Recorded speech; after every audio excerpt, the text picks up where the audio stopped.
Hello, seventh graders. This is Mrs. Gedicke, and I am going to be talking to you today about diction and word choice, and as it applies especially to your narrative nonfiction books. So I'm going to jump right in to try to make this as short as possible. All right, diction might be a new word to you and it might sound familiar. Diction is actually where dictionary comes from, and diction just means word choice. So a dictionary is literally a big, giant book of word choice. That's how I remember the word. Diction just means the way that an author or a person chooses to say something, the words that they choose, how they phrase it. That's all diction. And the reason we're talking about this today is because diction and an author's word choice helps to show the tone of their writing. We'll talk more in just a few minutes about what the tone in writing is, but really it's kind of the feeling and the style, how the author feels about what they're writing about. And diction, it's important to note, can be formal or informal. So kind of more formal would be fancier, more academic sounding language. Informal would be more how you talk to your friends. And then certain words can have connotations. Maybe you've heard that word connotation before, but we'll talk about that today. So words have denotations and connotations. Denotation is just the literal dictionary definition of a word. So if you're trying to remember that, think, okay, denotation starts with D, so does dictionary. So denotation means the dictionary definition of a word, the literal meaning of a word. So for example, in the dictionary, a dove, it says it's a type of pigeon, a wild and domesticated bird, has a very heavy body and short legs. But if you're like me, when you think of a dove, there are certain feelings maybe or things that you think about. So I think about a white flying bird. I see kind of an image, sometimes like the image of the bird will be on church logos or spiritual things. It might make you think of peace or spirituality. Those are all connotations of the word dove. Connotations are really important, especially when we're determining kind of the tone or the feeling in writing. So connotation is literally just the feeling that a word creates. Words could have positive connotations, they could have negative connotations, or they could have neutral connotations. Um, and those connotations or those feelings come from your background, from your social circles, cultural experiences, and just kind of the world around you.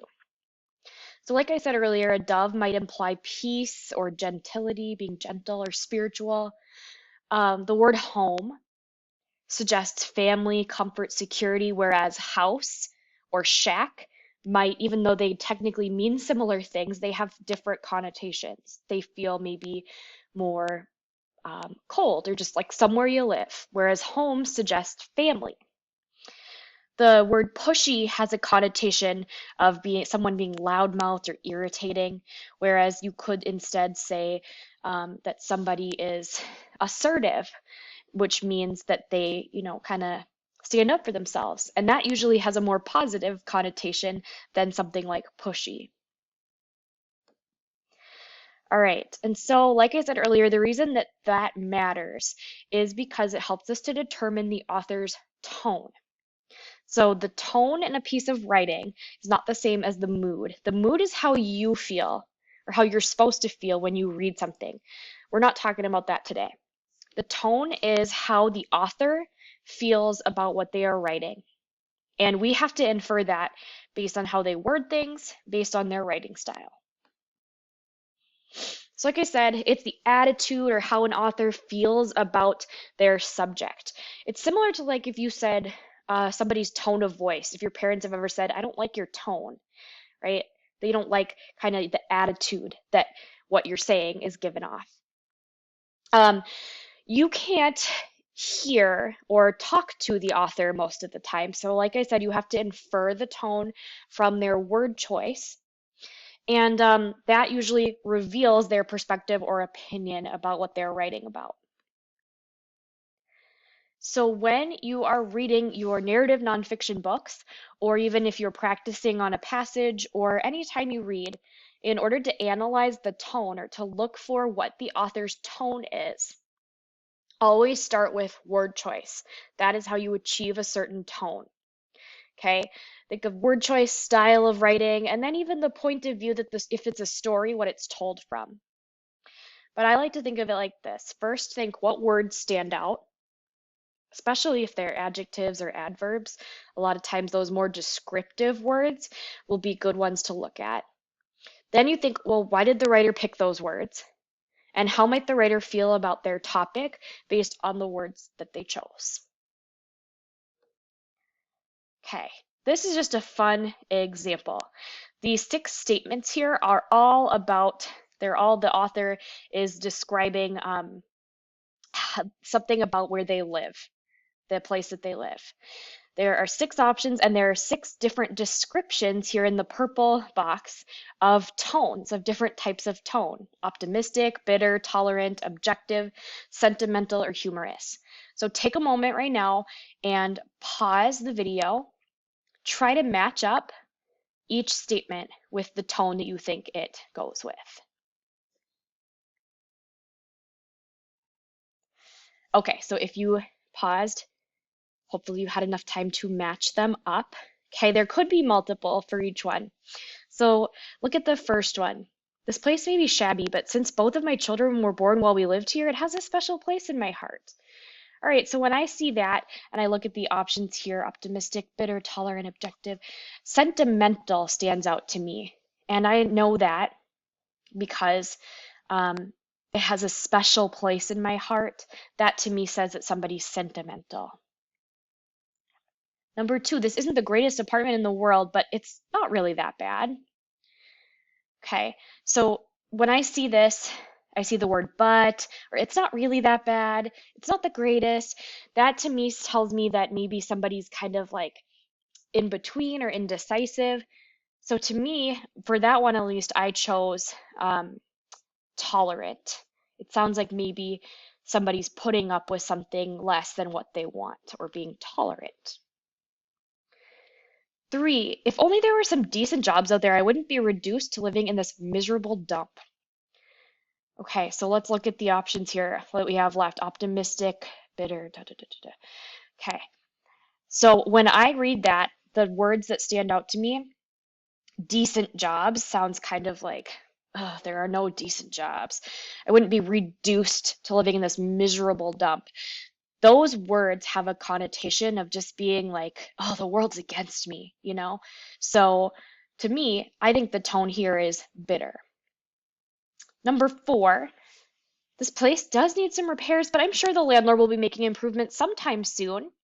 This one stands out to me pretty quickly as optimistic, or always looking at the bright side.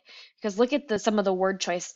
By saying, I'm sure that the landlord will be making some improvements soon, that really implies that someone's like just thinking about the best. Okay, number 5. When we move away, we're planning to release 300 cockroaches and tow mice so we can leave the place exactly as we found it. So I had to read this one a few times to decide, but it's kind of subtle if you reread it. By releasing 300 cockroaches and mice so they can leave the place just as they found it, I mean, that's a little bit, 300 cockroaches is a lot. It's a big statement there. So by doing that, they're saying that when they moved in, the place was absolutely horrible. But to me, the tone here was kind of humorous, almost like a dark humor, because of the way that they worded that. And then finally, the last one. This is the apartment we live in. It provides shelter. Remember how I said that words can have kind of neutral connotations? When I read this, I don't see any words really or way that the author phrased or worded anything that stands out to me. It's very neutral. It provides shelter. Shelter to me doesn't sound positive or negative. It just is what it is, which to me sounds objective or almost scientific. All right, you guys. So we're going to look at just really quickly, and then we'll be done. We're going to look at a few examples here. So here is Malala. I know some of you are reading her book, And here's just a really quick quote from it. She said, "Even if I'm a girl, even if people think I can't do it, I should not lose hope." Now remember, let's look at some word choice in here. Or even we can, I don't know if I mentioned it earlier, but you can look at repetitions or phrasing. I noticed that she repeated, "even if I'm a girl, even if people think I can't do it." She repeated that even if. So kind of maybe emphasizing that she shouldn't lose hope no matter what, just by repeating that. Because of that, that makes me think that she's very serious. She's driven about what she's talking about. She's just trying to emphasize that she should not give up no matter what. She's probably feeling hopeful too, because the word hope is here. Now it's your turn. I am not going to tell you what I think. I want you to jot it down. And if you're in person, share with somebody near you. Otherwise, we will hopefully check in when we see you guys next. I want you to tell me, this is Neil deGrasse Tyson. He is an astrophysicist, I believe. He wrote Astrophysics for People in a Hurry. And in here, he has the following quote. "Curious that we spend more time congratulating people who have succeeded than encouraging people who have not." I want you to look at some word choice here, think about how that's phrased, and I want you to determine, what do you think the tone of Neil deGrasse Tyson is here? What does he think about what he is writing about? All right, be ready to share what your thoughts are and have a great rest of your day.